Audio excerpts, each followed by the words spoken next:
पनुआकिल union of journalist जो हंगामी इजलास यूनियन ऑफ जर्नलिस्ट जे सदर अब्दुल्ला चाचड़ जी सदारत में थी गुज़रियो। इजलास की कार्रवाई जनरल सेक्रेटरी एहसान भट्टी हलाई।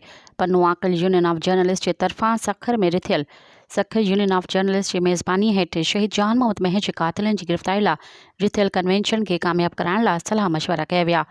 यूनियन ऑफ जर्नलिस्ट जे अॻूणे सदर शाहिद मुग़ल ऐं साबिक़ा general secretary Abdul Razzaq Abbasi, press club जी जनरल सेक्रेटरी आसिफ मेहर ख़ुसूसी शिरकत कई। इजलास दौरान तय कयो वियो हो त Pano Aqil press club Pano Aqil union of journalist जा समूरा मेंबर सखर में रिथियल सहाफ़ती कन्वेंशन में भरपूर नमूने सां शिरकत कंदा। सखर यूनियन ऑफ जर्नलिस्ट जे तरफ़ां सहाफ़ती कन्वेंशन के कामयाब करण लाइ सोशल मीडिया ते पिणु मुहिम हलाई वेंदी। इजलास में union of journalist J senior नायब सदर मीर मुर्तज़ा डरेहो, जॉइंट सेक्रेटरी ग़ुलाम शबीर चाचड़ ऐं ॿियनि शिरकत कई। मज़ीद ख़बरनि ऐं तफ़सीलात लाइ विज़िट कयो असांजी वेबसाइट www.awamiNewsHD.com ऐं ॾिसंदा रहो अवामी न्यूज़ HD।